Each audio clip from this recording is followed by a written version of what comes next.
Good evening, bienvenue, Hosh Geldenese, August, Cade, Mila, Falcha. Welcome to tonight's, what are we? We are the Real Talk podcast. And I was thinking I was on the Saturday stream, but it's not, it's Thursday. So welcome to tonight's Real Talk podcast. I have a phenomenal guest tonight who is the CEO of Braille Skateboarding, which is the biggest skateboarding channel on YouTube, with coming up to 5.5 million subscribers, 1.7 billion views. That's with a billion with a B views on YouTube. And that's just on one channel. They have a whole load of channels and they are nearly 10 million subscribers across all their channels.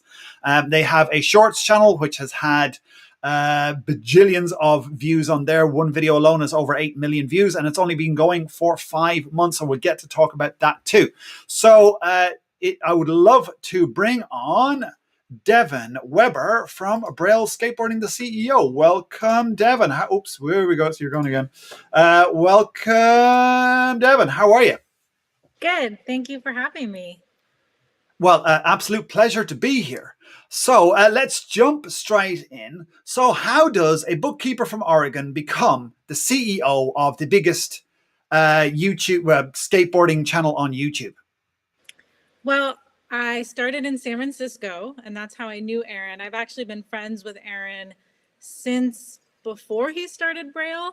And my favorite story to tell is we were both in a wedding. I was a bridesmaid, he was a groomsman, and he was in Uh-huh. the lobby of the hotel on his laptop. And I was like, "Oh, what are you doing?" He said, "Well, kids are sending me their skate videos and they can't land a trick, and I'm giving them help." And I was like, Oh. "Cool. Good luck making money with that." And luckily, he forgave me. And yeah, my background is accounting, and I went to college, got my accounting degree, did all the work. I worked with a CPA for many years and supported myself doing taxes while Yeah. Braille was a startup. And luckily, Braille has grown so much since I started working with Aaron in 2013 that taxes are my side hustle and Braille Yes. is my main job. Fantastic. Yeah. Fantastic. So you went from bookkeeping to this thing called YouTube. So what was what was your first sort of job really at Braille? Bookkeeping. Okay. Strangely enough. Yeah, Aaron Strangely enough. hired me. He was like, "Oh my gosh, I'm gonna make $30,000 this year, and I don't know what to do, and I don't want to owe a bunch of taxes." And I was like, Uh-huh. "I got you." So I started doing all of the Braille books, and then applying tax knowledge Yeah. to smartly use the money to grow the company without going into debt, without having to take investors, and without owing a ton in taxes. So I really feel part of Braille's success is starting with a good financial base. Great, and we're going to touch on that in more detail in a bit. So, you went up to become VP of Operations for a couple of years, Yep. and you were managing what 15 channels at that point. Yeah, as part one of my duties was Aaron was decided we're going to get a ton of translated channels. So I put out a call for Braille fans who could translate channels, and at one point we had, I don't know, 20 channels, and the real ones that took off were France, Spanish, and the Russian channel. Uh-huh. The other channels, people in those countries we found would rather watch listening in English with subtitles as a way of learning English. Yeah. So the Italian channel, Swedish, those didn't really take off. But yeah, Russia is almost at 500,000 subscribers now. Yes. Crazy. Yes, I did see that. So yeah, so you're saying Yeah, the Russians, the French. Well, we know the French don't want to speak any other language than French anyway, so very no true. surprise there. So these other channels, like as I said, like the ones who wanted to learn English, they just stuck with the main channel itself, which is now, as we mentioned, at the opener, coming up to 5.5 million subscribers. Yeah. Very, very quickly going to surpass that and get to 6 million very, easily in the next couple of months. So you had your other language channels. What other channels were you managing too? Braille Army, and that really took off when we shifted the focus, strangely enough, away from user-generated content to making really skate-centric. The main channel has always been, let's do crazy stuff to get Yeah. non-skaters interested. Yeah. And Braille Army has always been more, let's appeal to the core skater who's been skating for several years and wants to see someone do crazy stuff and they actually understand the names of all these skate tricks. Yeah. And that's how we balanced out some of the hate of, you're not real skaters, you're not doing real skate videos, you're skating an iPad. I was like, yes. And yes, a TV. Yeah, and a TV and a snowboard and a surfboard. And but it's funny, we probably have had thousands of people tell us, I decided to start skating because I watched the iPad video, and then I was recommended on the side a tutorial, and I decided to give it a try. So that stupid iPad video probably created 10,000 new skaters. Boom. Yeah. Boom. Whatever millions, 8 million, 10 million, or whatever, 20 million or it's on at the moment. Yes. Yeah. Yeah, because one of the ones that caught me about your channel was the glass skateboard. Yes. Because again, that's one of those things. Like, and I'm a confessed non-skateboarder, so it's like, but for me, is like, what? glass skateboard, really? And of course, everyone's waiting for it to break.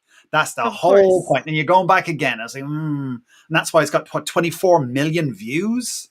Something, yeah, between that and then the kick flipping a glass skateboard with glass Yes, wheels, it's crazy. And, you know, Aaron literally almost died skating that glass skateboard on the drop in. And he avoided this giant piece of glass going through his neck by an inch. I mean, thank goodness. But YouTube gold. absolutely. Dying for your art. Right. Thankfully, he didn't. If you haven't caught Braille skateboarding, go to youtube.com/Braille skateboarding.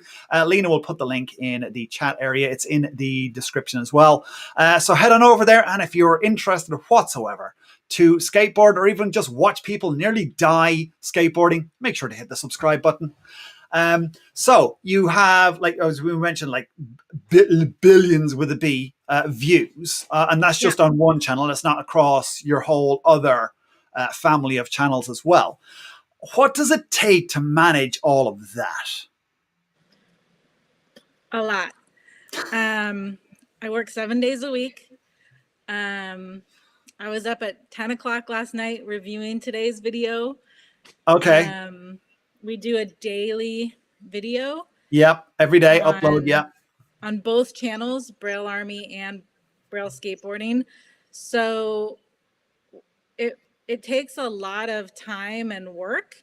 And the hardest thing is not losing the fun of it, because we started the channel to have fun, to inspire and teach the world to skateboard. And when it gets into the, what are the analytics? Oh, this video isn't performing well. It can kill the creative side of it. Yeah. So it takes a lot of persistence, which is a skill you learn in skateboarding. So Indeed. that skill has served us well on YouTube, because, you know, Aaron put his first video up in 2005. He didn't make even $100 a month until 2012. It took 7 years. And he just persisted and kept putting up content. And you can only do that if you're passionate about the subject you're making videos about. And if you said, I would make this video whether I didn't make any money at all. Absolutely. You know? Absolutely. And I love that as well. And it eventually has paid off, and it's doing so quite well right now.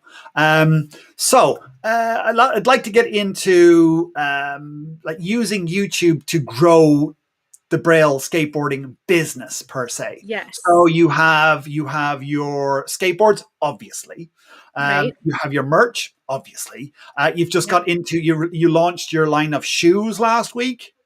Yes. As well. You have a video game coming out. Yes. Little birdie tells me. So how have you a line of toys in Target? Of course you do. Of course, and why wouldn't you? Yeah. So how do you use YouTube to fuel all of that? Well, so YouTube is the vehicle that captures attention. And without our YouTube channel and the number of subscribers and views, no one would care about working with us. Yeah. And like the YouTube climate right now is perhaps not as many views as it was in 2018, but we still have that subscriber number, and we still have that 1 billion number, and companies see those numbers and go, I could tap into that.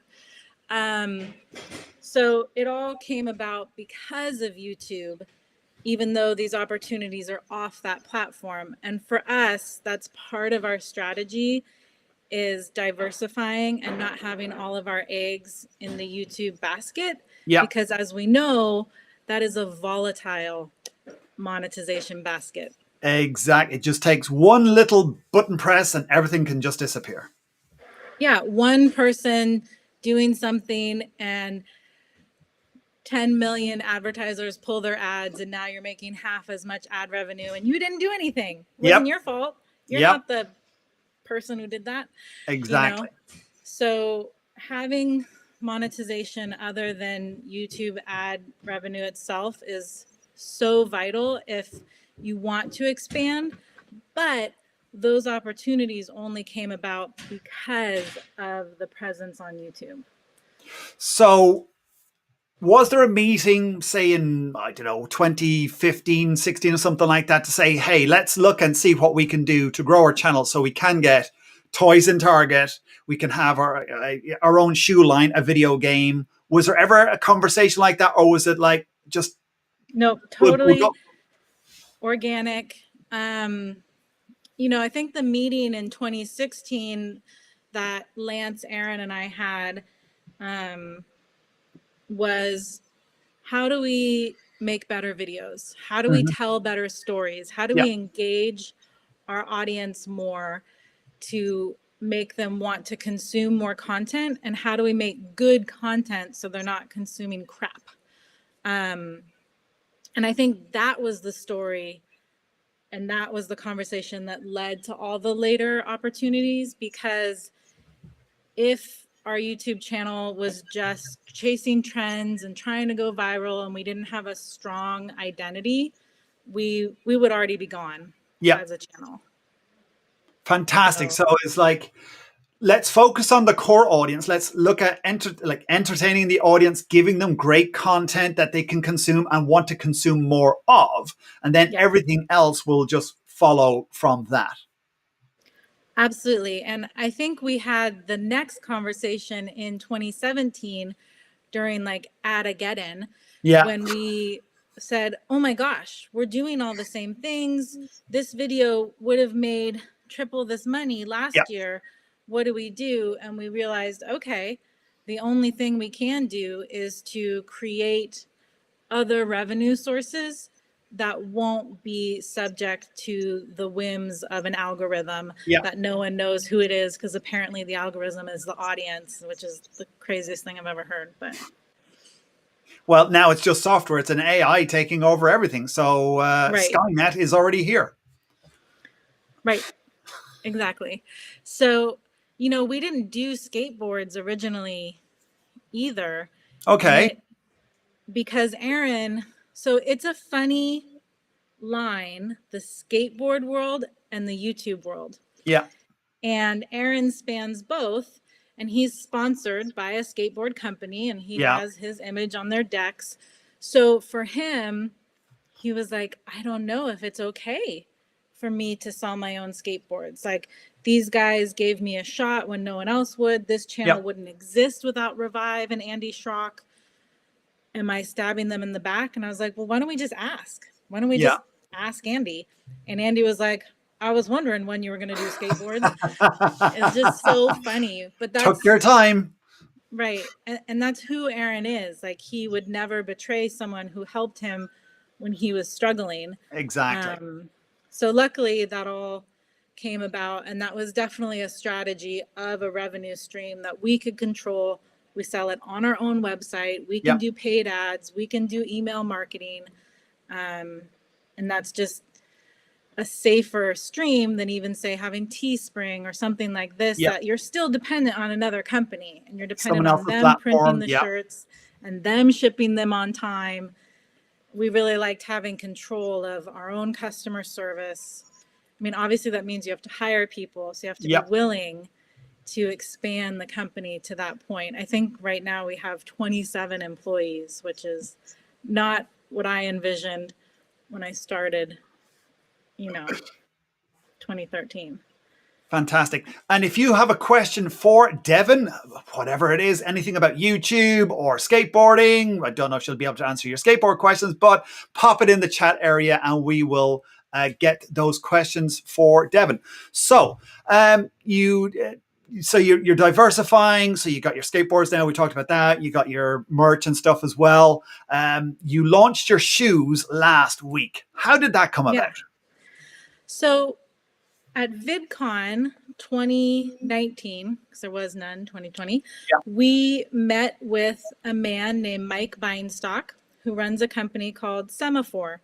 And they started as doing taxes and bookkeeping for creators. And he was trying to get us to use his service. And I was like, dude, I'm a licensed tax person. Like, I'm going to do my own stuff because I trust myself. And he was like, all right, maybe I'm not going to get you for that. But how about Uh-huh. sign in with our licensing department and I'll help you get. They did Ryan's toys in Target. Okay.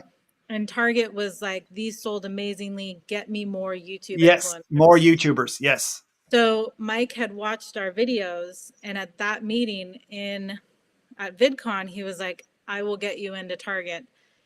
And yeah, a year later, our line launched on Target, and it's through his company, Semaphore, that the shoe opportunity came to us as well. Nice. Yeah.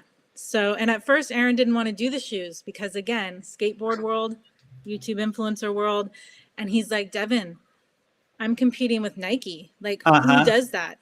Who does that? And I said, we do that. And this is the great mix of me and Aaron, because I'll push him from like a business Yeah. side of things that he wouldn't think as a skateboard side of things. And I don't know all the skateboard world, which is kind of great because I don't have any of the prejudices or the Exactly. fears. And I'm just like, no, this is an amazing business opportunity. We're doing it. Yep. Yes. I want to put another zero in your bank account. Right. Yeah. Exactly. Okay. That sounds good.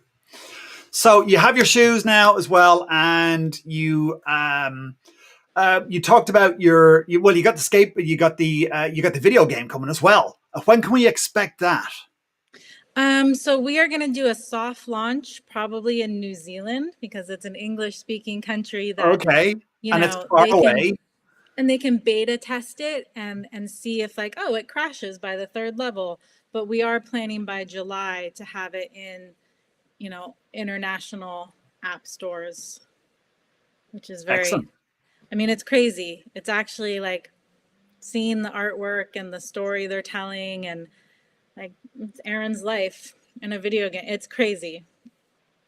Amazing. Fantastic. So one thing you did talk about there was that how to, and a little birdie tells me this is your sort of speciality, is how to sort of use your taxes or not spend on your taxes for your YouTube channel, for your business, and using being able to keep as more money than you would normally expect. Absolutely. I actually have had the pleasure of speaking at VidCon the Yes, last yeah. 2 years about this because I'm so passionate about creators keeping their money. Yes. And so many creators don't understand, like, oh, the money trickles in. Maybe it's $2,300 a month. Oh, this was a great month, 8Gs. And then at the end of the year, they get this form from Google that says, like, hey, you made $63,000. That's a lot of taxes owed in self-employment because self-employment is 15.3%. Add on your federal tax rate, which can be anywhere from 10 to 32%. Nice. And add on your state taxes, and you could easily owe 18 grand from that 63,000. But you didn't keep that; it's long gone. Yep. You know. Yep. You bought loads of skateboards with it. Right. And so the key is knowing what are valid business expenses. And most traditional CPAs don't know what YouTube is. Yeah. Or, you know, they've gone on of like how to build a doghouse, you know, on YouTube. Or how to set up Excel. Right. But they don't understand, like, hey, this 20 bottles of glue from Target is 100% a business expense. Yeah. Because I made slime and that video made $3,000. You know, so just education on income basics. It's so drives me crazy when I see people who are working so hard and they end the year with nothing. Like, it doesn't have to be that way. And that's really one thing I've put into Braille. We're a very unique skate channel. We pay all of our talent. The other channels don't pay their skaters, but their employees, we offer health insurance and a 401k plan because I'm also a mom. Yeah. And I want to take care of these guys, and it's all tax deductible for the business. So why not? It's a total win-win. Absolutely. Absolutely. And yeah, as I say, people don't realize that, even driving to the stores is tax deductible. Buying all your stuff, that little thing that you were thinking about doing a video on, but you bought the stuff, but you didn't do the video on, that's still tax deductible too, even though you may not have done the Right. video. The All of cost these of things. StreamYard, your Adobe Premiere subscription, your Exactly. one, because that's, education for you as a YouTuber. Anyway, there's so many things. And the other side of it, like as you grow, how to stash money aside so that you're not in the position of, I need this to grow and I have to go into debt Yeah. to do it. And that is one of the best things about the company that we've created is we don't have any debt. We don't Nice. have any investors. And you see a lot of skateboard companies go out of business, like Boosted Boards. Casey Neistat skated them all the time. They went bankrupt. Yeah. And they went bankrupt because they had too many investors Yeah. who then dictate what you have to do with your company. So we just decided in the beginning, we will never have anyone who has any say in what we do, so we can stay true to our mission to teach the world to skateboard. We didn't want an investor to come in and say, like, actually, now you're dude perfect. I mean, I'd love to be dude perfect, but Yeah. You're going to try and jump the Grand Canyon on a skateboard. right. I would love it. But if you're in control of your money, you can be in control of your channel and your future. Love it. Love it. So welcome anyone who's just joined us. We have Devin Weber, who is the CEO of Braille Skateboarding, the biggest YouTube skateboarding channel out there, at over nearly 5.5 million subscribers and 1.07 billion views currently, and obviously getting millions every single day. So if you have a question for Devin, pop it in the chat area. We'd love to get your questions. So we have a question here from Alistair. And he says, here we go. So Alistair asks, when did you realize that social and different channels was the future for your business? Great question, Alistair, CEO. I think right in the beginning, because Aaron tried to do the business as a traditional website with kids submitting their video clips, and he soon discovered no one was going to the website.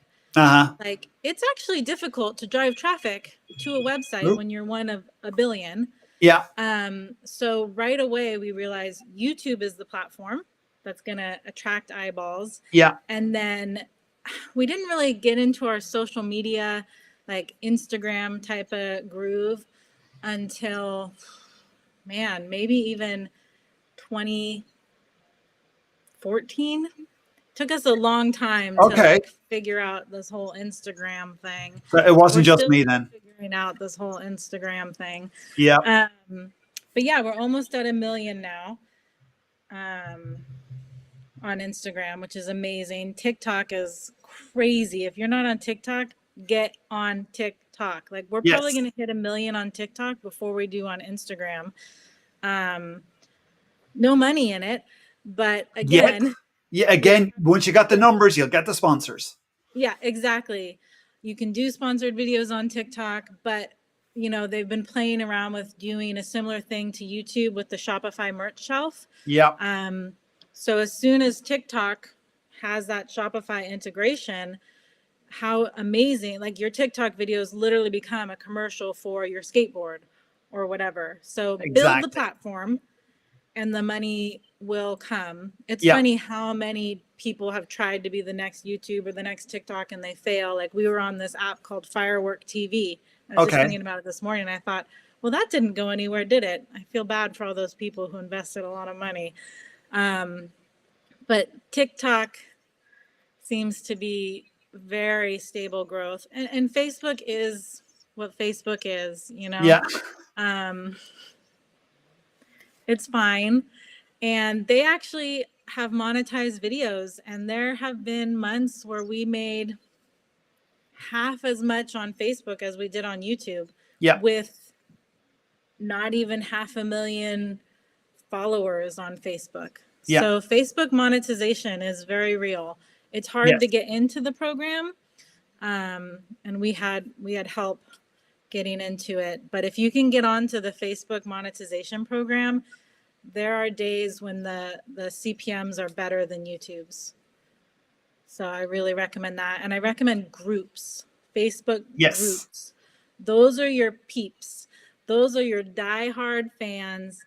And you can make more money by having a group of 300 diehard fans and 50% of them buy your new t-shirt than you can sometimes making a YouTube video about it to the world, you know? Lovely. Fantastic. So, we talked briefly about, well, you just mentioned about TikTok. And so you've just started your YouTube Shorts channel a couple of months ago, and that's going phenomenally well. Quickly coming up to 50,000 subs on that already. And like millions of views again already. One video alone has, 8 million views.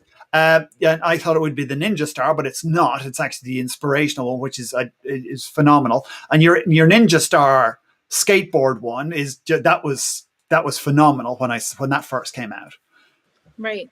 And it's ironic because the long version of that video underperformed on the main channel. And we were super bummed about it. But between TikTok and Shorts and Facebook, yeah, in that video on the Ninja Star is well over 5 million views. But the full length one on the main channel, maybe it's at 225 now. So it's these exact things where we go, yeah, okay, whatever. we just don't, just keep making videos, keep putting them up. Absolutely. You just can't. I can't wait for the day that Shorts is monetized, because it is a little bit of like wow, we made so many views. Yay! Millions of views, but no money. Yes. Yeah.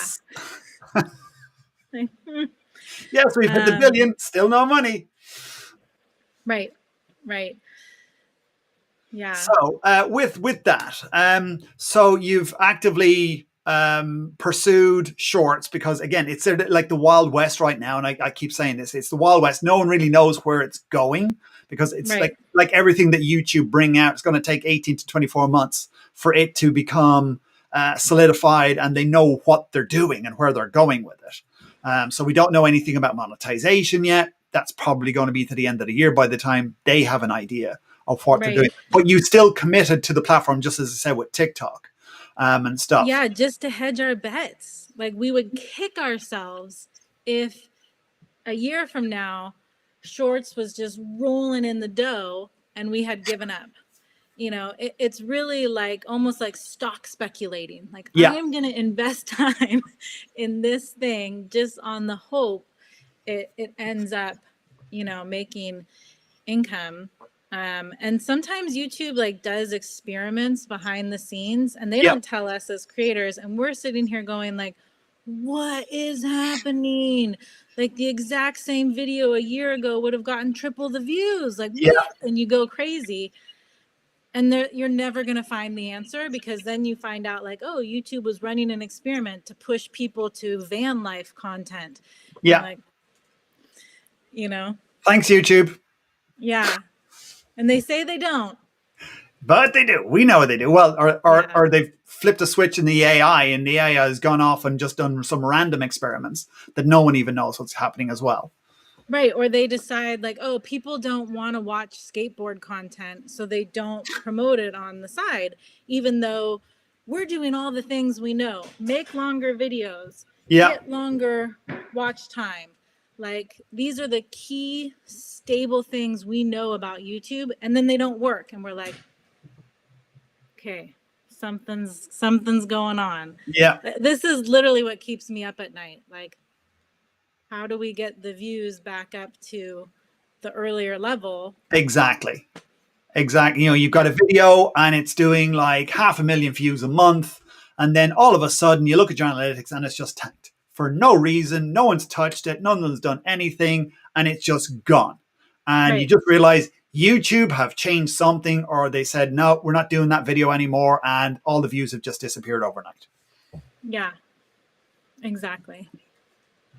So, with Shorts, and stuff. And we mentioned Shopify as well, and that TikTok are bringing their Shopify shelf. And we know that YouTube are also bringing their Shopify shelf. So I'm interested to see if it's a race for them to get Shopify, especially before Christmas, because that's the optimum time for retailers, as everyone knows, to get their stuff out there. How do you see your business moving forward with TikTok, YouTube, Insta, whatever? Well, we're on the beta for the YouTube Shopify shelf. Yeah. And not the amazing sales we thought it was going to be. We were like, oh man, this is incredible. They'll be able to see we're skating this skateboard and they can click on the shelf below. We're still seeing people would rather click through and go to our other website. It's been picking up, but it's really a head scratcher thinking, wow, this is going to be so incredible. One click, you get what you see. No. So we'll see. I don't know. Yeah. And I guess it's one of those things that people don't recognize it as a common thing, like the merch shelf or something like that, that they think if every channel or most big channels had their own store and people understood, oh, I can buy this skateboard with a couple of clicks and stuff like this, then it wouldn't be as weird. But all of a sudden, because they did experiments like 4 years ago with shampoo that you could buy with a click and stuff like that, but that never took off, and stuff. So, and I think that the shelf does not display as well on mobile, and the majority of our views are on mobile. Exactly. The shelf looks beautiful on a laptop or a desktop, but maybe 3 products can be seen on mobile. Yeah. And again, it's kind of on us to experiment. And this is like, do you have the time to do this? Of watching each video and going, oh, they're wearing this shirt. Let me make sure I move that shirt to the first item on the merch shelf. And I would love to be on top of it to that level. And I am not. No, that's a full-time job for somebody. Yeah.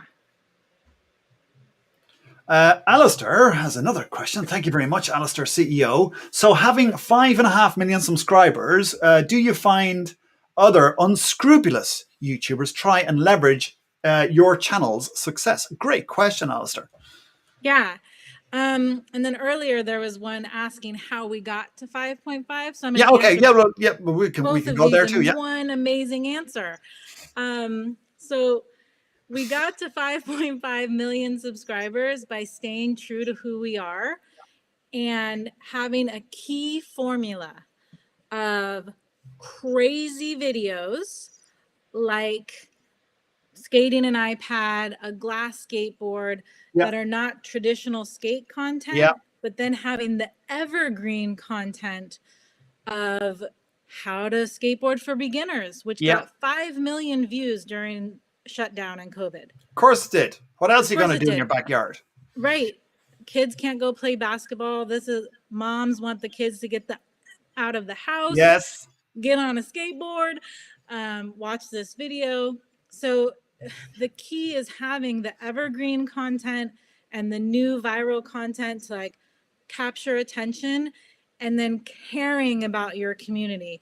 We go on every morning and I answer comments personally for 30 minutes. Yeah. And the audience knows we answer, and we answer our DMs. We engage them through polls on the community tab. And in the end of every video, we say, subscribe, like, and leave a comment below.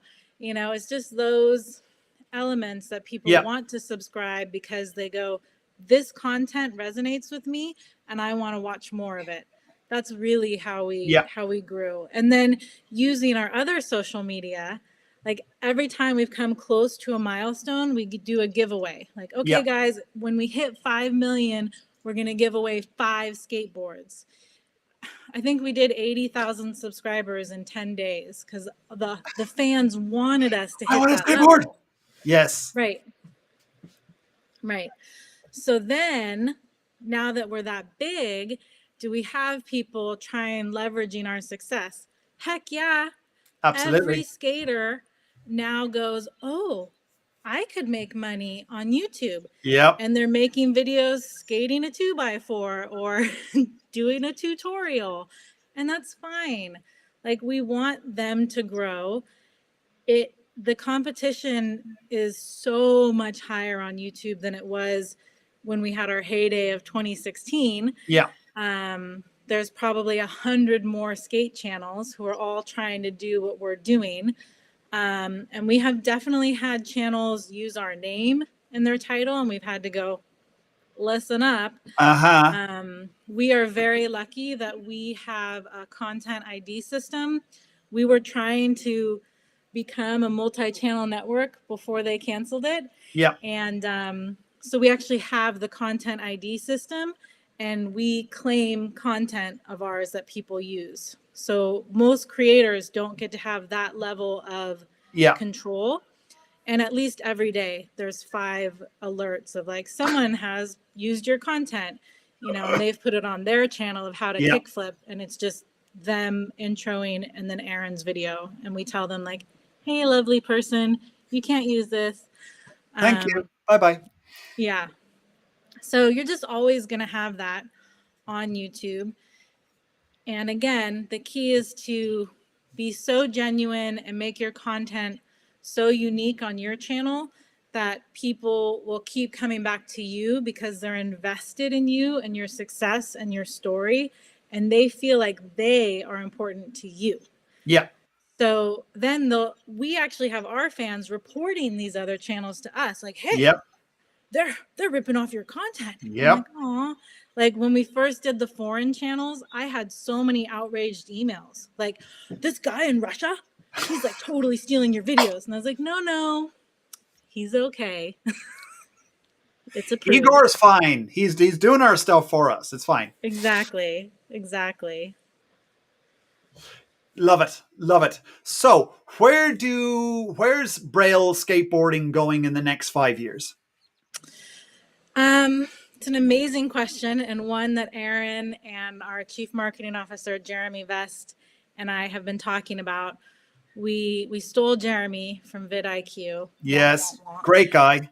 Great guy. I mean, he talks all over the world about thumbnail strategies, probably like the world's thumbnail expert. The king of thumbnails. King of thumbnails.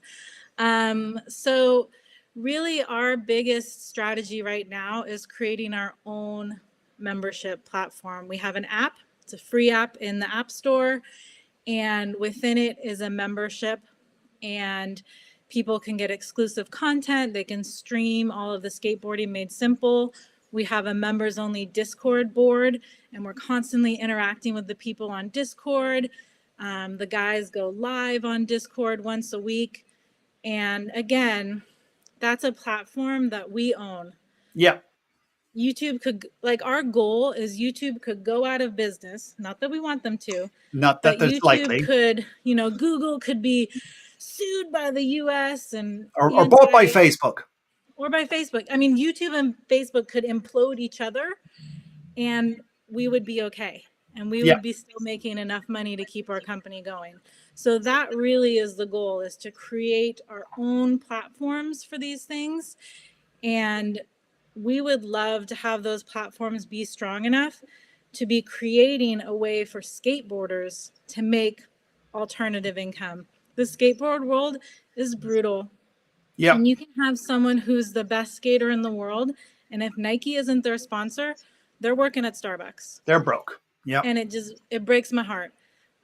So Aaron and I have always talked about a secondary goal for the company is creating alternative monetization streams for skateboarders themselves. Yeah. So if we had this amazing platform that had 100,000 paid members, and we could do a revenue share with them based on views of their content, they could put their original content on our app and they can make money from it, Nice.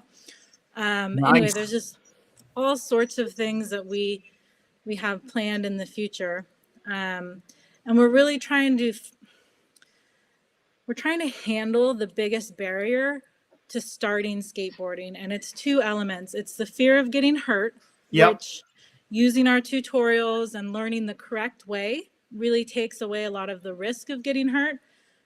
It's a board with wheels. You're going to fall. Exactly. But we can teach you the right way to fall, not break your wrist. I mean, Aaron himself has sprained his ankle numerous times. It just goes with the territory, but you can minimize that. And then the other biggest barrier is I can't afford a skateboard. You know, here I am, I'm 12 years old, my parents are struggling, and a beginner skateboard that's not a piece of crap is $100 and they Yeah. won't buy it for me. So that's a difficult one to solve because of, you know, costs and stuff. But our mission is to solve those two things. And we really want to grow skateboarding into the largest sport in the world. I mean, right now, more people play pickleball than skateboard. And we definitely want to Damn change you, those pickleball. numbers. Damn Darn you. you, pickleball.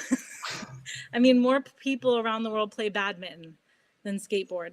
And it's just because there's barriers to entry to the sport. Yeah. The other main barrier is people are afraid of looking stupid. And the skate world is not necessarily super embracive, you Yep. know?